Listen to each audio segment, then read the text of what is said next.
Welcome to the Be Smart About Art podcast, delivered by yours truly, Susan J. Mumford.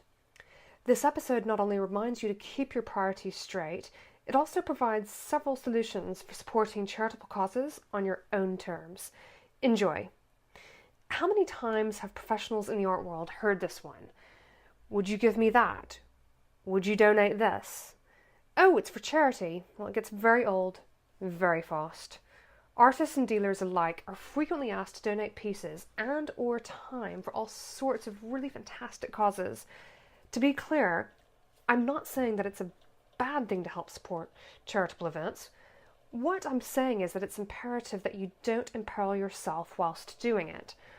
This takes me back a few years when a nice lady from a very nice organisation visited my gallery. She spent a good hour telling me about a grand charitable exhibition that her association was planning.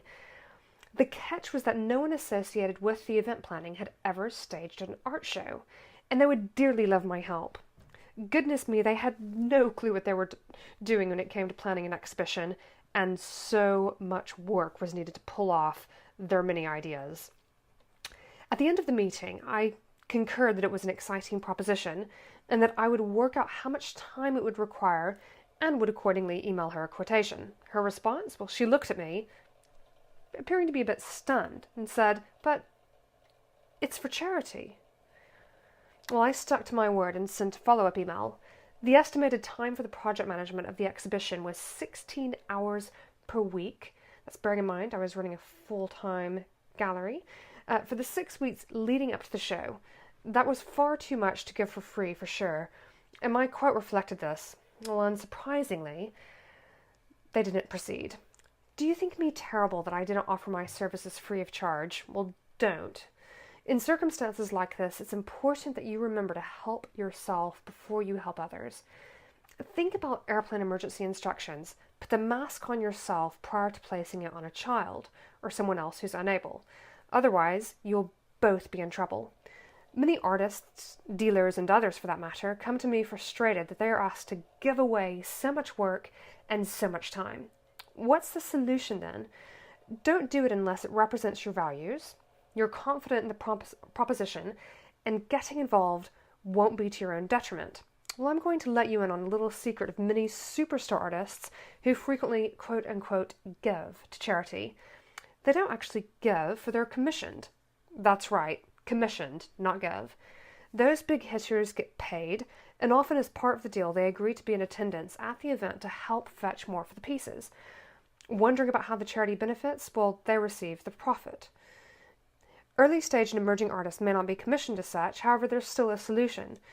You take the starting bid amount and everything on top goes to the charity. A representing art dealer might include a small amount in the starting bid to cover their own time, unless their donation is giving administrative time and their reward is securing ample publicity and networking with introductions to successful bidders. As for dealers who are asked to project manage, they might offer a quote-unquote project incentive discount to meet that budget. That is, they might normally charge a certain fee, say what that is, even put it into writing, but give a discount to make it possible. Therefore, their time is valued. And such as in this example, that their own donation is their time, and they'd be delighted to help support a good cause.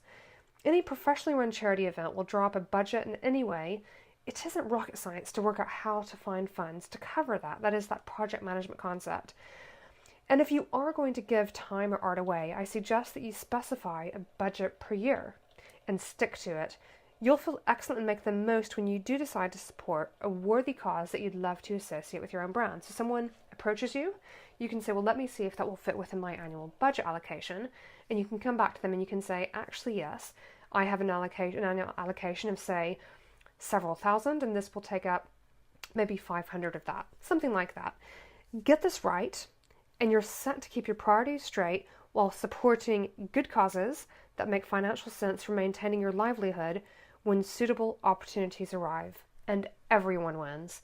Many thanks for listening. Stay tuned for future episodes and browse previous editions. At Be Smart About Art, we're here to help you thrive in a changing art world.